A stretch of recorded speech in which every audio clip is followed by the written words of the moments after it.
Fux vota para anular tudo e deixa todo mundo da CNN perdido. Assista o vídeo todo.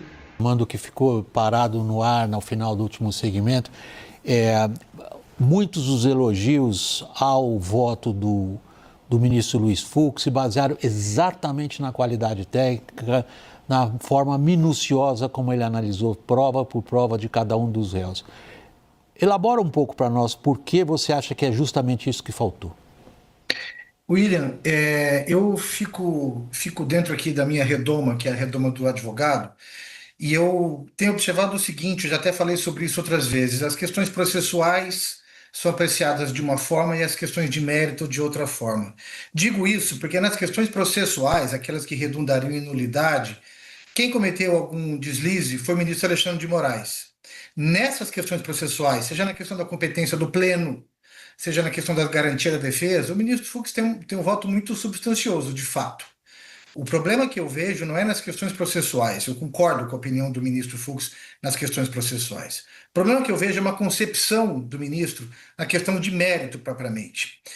E aí, quem acompanha os julgamentos mais rumorosos percebe, e é preciso que todos nós percebamos, o ministro Luiz Fux tem um hábito de fazer uma grande colcha de retalhos de autores estrangeiros e nacionais que nem sempre dialogam entre si, que nem sempre comungam do mesmo entendimento político e ideológico. Isso foi visto hoje mais uma vez para chamadas premissas teóricas. Foi a partir disso, por exemplo, em que, na minha opinião, a coisa foi se desmontando. Por exemplo, William, o ministro gastou muito tempo para falar das concepções do que é o Estado de Direito, 7 características, 8 características, dicionário de Stanford, e assim vai. Pois bem, ele entendeu que o dolo do agente no cometimento do crime de Estado de Direito deve abranger o mesmo conhecimento que os cientistas políticos que ele citou têm. Ou seja, ficaria muito difícil realmente entender que uma pessoa saberia que tudo aquilo que ela está fazendo se enquadra dentro de todas as categorias que um determinado cientista político escolheu como suas. Outra coisa, o ministro Luiz Fux parece que comunga do entendimento pré-democracia militante, quando a luta toda, desde Karl Loewenstein, lembrado ontem pelo ministro Flávio Dino, foi para estabelecer mecanismos de dentro do sistema para defender o sistema. É isso que eles querem, que o sistema continue inoperante, ineficiente, igual o Brasil tá do jeito que tá. Ninguém tem interesse em mudar para melhor, não. O pessoal quer um negócio burocrático para ninguém conseguir fazer nada além deles. Ele fez, de fato, um esforço notável para reduzir atos, gestos, ações, estratégias, combinados, visitas, armamentos a crimes de opinião, a crimes de liberdade de expressão. O ministro Luiz Fux, sobre o aspecto do mérito, devaneou por muitos minutos para dizer que golpe de Estado seria o que aconteceu quando houve o episódio do Mensalão. Devaneou em muitos minutos para negar a literalidade dos dois dispositivos 359L e M, o primeiro dizendo que basta que se tente impedir ou limitar a atuação de uns poderes para se configurar a abolição violenta. E o que nós vimos foram discursos, atos, dizendo que o TSE era um inimigo. Nós vimos atentados contra a vida das pessoas combinados. E o ministro Luiz Fux, ao que parece, numa outra realidade, entendeu que isso era cogitação, que isso era um mero ato preparatório. Então, do ponto de vista técnico, especificamente da questão do mérito, o ministro Luiz Fux defende uma concepção de mundo mesmo muito complicada. Me chamou a atenção até, William, quando ele falou, mais uma vez para tentar diminuir a questão dos consideranda, William, você sabe disso melhor do que nós todos aqui. Como são belíssimos os consideranda dos atos institucionais 1, 2, 3, 4, 5, fala até de dignidade da pessoa humana. E ele levou tudo isso a ferro e fogo para tirar a gravidade inata dessas posturas. Nós não estamos falando de uma conversa inofensiva. Outra coisa, do ponto de vista técnico... Renato, eu preciso... Tá. Pois não, vamos Porque continuar. o nosso Eu tempo, imagino que o nosso temos que tempo, debater. a gente tem um Claro, constrangimento grande do tempo. claro. Eu peço desculpas pela minha Imagina, quem desculpa interrupção. sou eu, William, que eu me empolgo mesmo E, pelo meu e hoje eu conteúdo. sei, hoje as pessoas precisam de um outro tempo para tecer um raciocínio e eu fico aqui no papel do chato cortando todo mundo. Mas o Daniel está pedindo desculpas aí, está querendo me ajudar.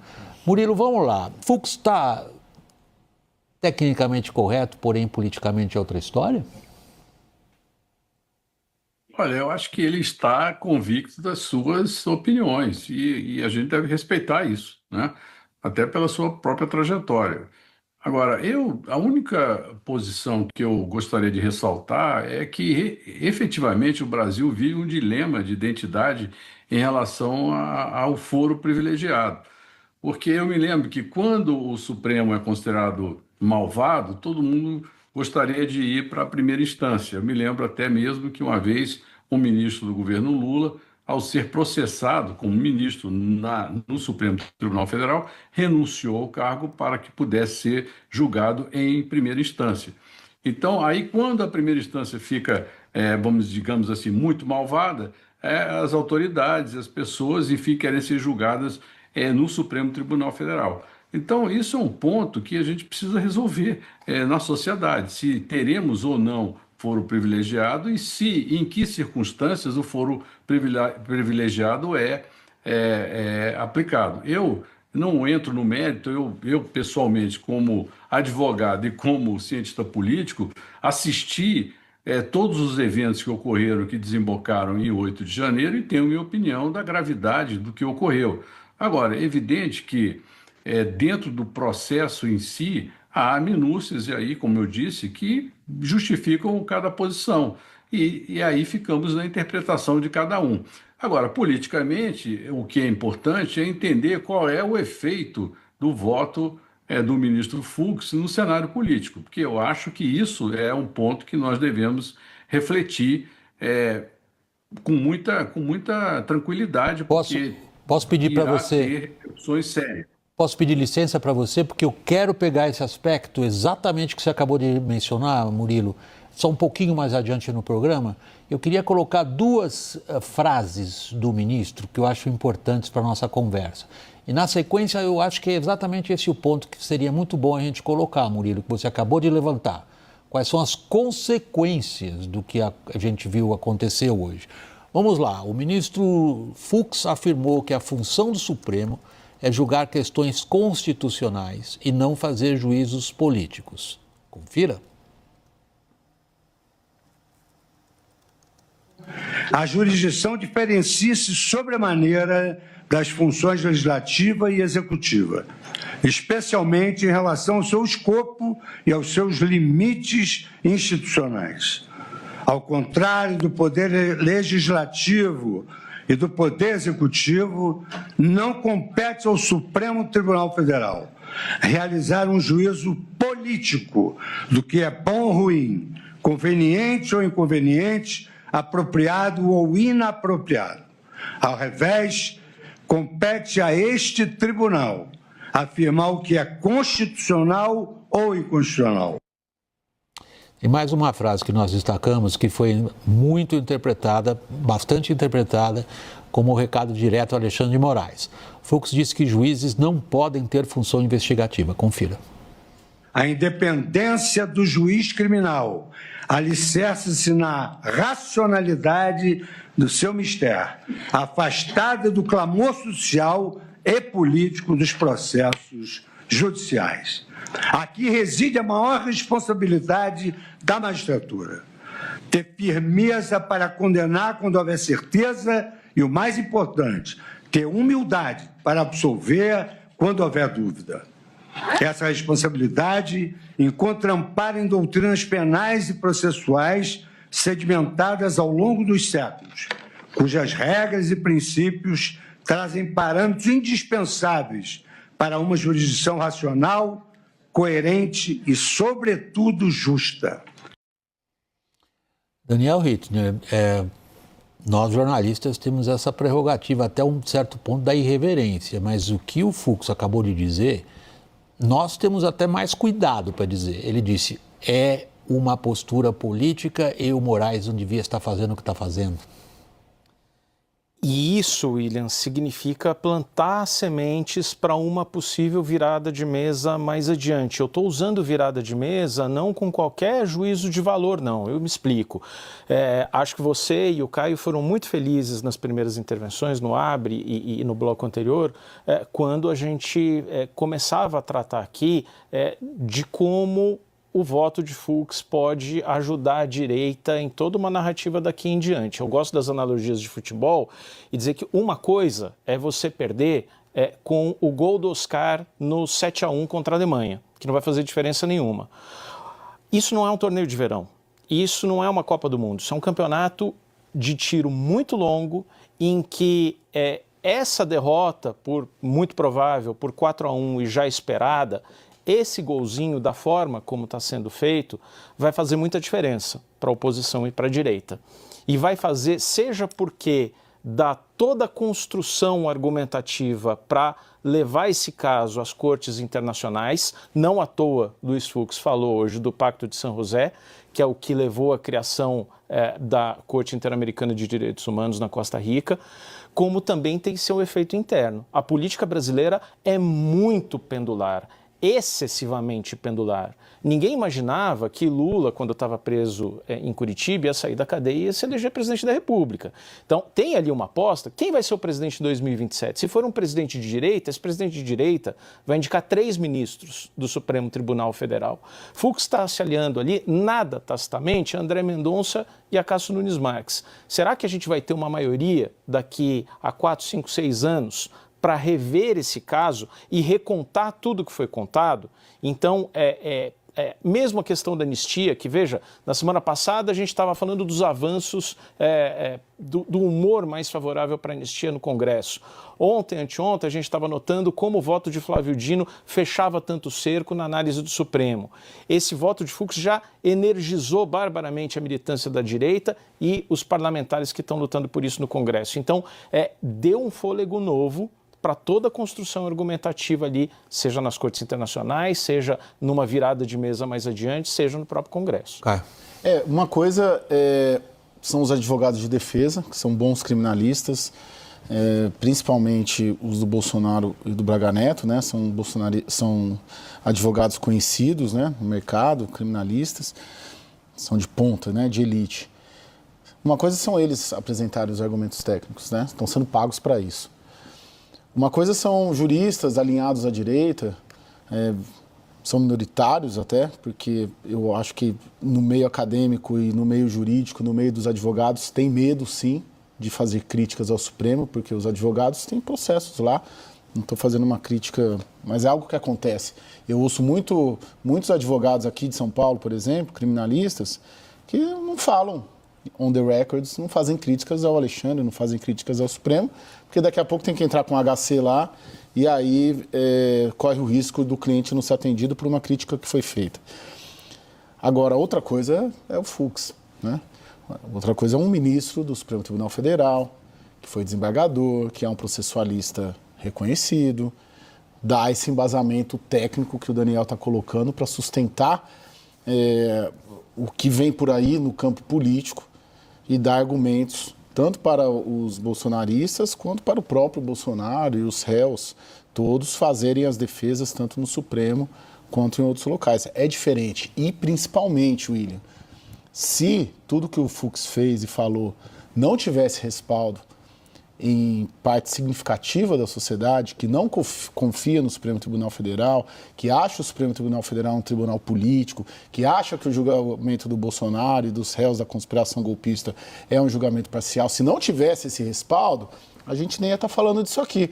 Mas a gente pode calcular que metade da população brasileira, pelas pesquisas pelo menos, concorda com essa visão que o Fux passou no voto de hoje. Renato, eu acho que é um consenso generalizado da importância que tem fatos jurídicos como o de hoje para a fundamentação de ações políticas, linhas de ação, propostas de ação, anistia, por exemplo. Na sua avaliação, o fato jurídico de hoje abre que tipo de perspectiva para a oposição? Ele nos deixa mais expostos, né, William? Nós já estamos muito expostos. Que tipo de perspectiva para a oposição? Ele nos deixa mais expostos, né, William? Nós já estamos muito expostos. Esse julgamento tem a temperatura exterior a ele tem subido com essas propostas de anistia, essa coisa tão absurda do Congresso que está tentando fazer, a chantagem do filho fora do Brasil, loas à América, enfim. Imagina, no dia 7 de setembro a gente tem bandeira dos Estados Unidos, coisa desse tipo. Então, ele nos deixa ainda mais expostos. Ontem, o ministro Flávio Dino foi um tanto cuidadoso, dizendo que as críticas são bem-vindas, que o Supremo está aí na arena do debate público, mas nós, ao que parece, corremos com um voto dessa natureza, tão complicado do ponto de vista de técnica, ele expõe a algo que a gente tem que se livrar disso. Uma coisa é fazer a crítica como nós estamos fazendo aqui, outra coisa é isso dar combustível e dará para novos movimentos de insurreição e de abalos públicos e de chantagens. Fica tudo em aberto. A crítica que pode ser feita deve ser feita. Eu acabei de dizer aqui, a questão processual eu concordo, mas isso nos expõe profundamente, profundamente. Sobretudo quando nós temos um ministro da Suprema Corte vendo dessa natureza minimalista atos da gravidade que foram. Isso nos deixa numa situação realmente de perplexidade para o nosso futuro. Deixa eu passar a palavra a você, Murilo, com o mesmo pedido de avaliação. Como a gente sabe da importância que tem o fato jurídico na fundamentação do discurso político, o que é que você acha que sai do que a gente assistiu hoje? Olha, o voto do ministro Fux, ele tem o condão de, obviamente, causar uma imensa polêmica. Agora, aspectos do voto do ministro Fux encontram eco positivo, talvez em alguns setores do próprio Supremo Tribunal Federal. Então, eu quero me afastar do mérito e de dizer, olha, dos atos, do que foi dito e etc., para concentrar na processualística de toda a questão. Há críticas à forma com que o processo como um todo foi conduzido. E isso é evidente que todos que são antibolsonaristas não têm nenhum interesse em ressaltar. Com o Lula, quando ele era presidente, o processo foi para a primeira instância. Com o Bolsonaro, agora vai direto para o STF. Vocês estão de brincadeira, né? Luiz Fux, parabéns pelo seu posicionamento, né? E olha que o Luiz Fux não é amigo do Bolsonaro, não gosta do Bolsonaro. Ele simplesmente está sendo imparcial, está sendo correto no ponto de vista jurídico. Por exemplo, o data dump, que ele fala da imensidão de acusações e detalhes e aspectos que até ficava difícil da defesa se posicionar. Então, isso aí fica encoberto pelo fato de que todo mundo, ou pelo menos a maioria da opinião publicada e da elite intelectual, que se posiciona contra Bolsonaro. E eu não estou reduzindo a importância dos eventos e da negatividade dos eventos que ocorreram pós-eleição e até o 8 de janeiro. São eventos muito graves. Eu tenho minha opinião acerca disso, que é muito contundente. Agora, a verdade é que o fato de que o ministro Fux não concordou com uma parte majoritária dessa opinião que controla, vamos dizer, a expressão da opinião política do Brasil, ela tem que ser considerada. E o fato é que isso causa perplexidade. Agora, dentro do próprio Supremo, tem gente que acha que alguns dos aspectos que ele levanta têm razão. Agora, é evidente que se posicionar contra o processo e contra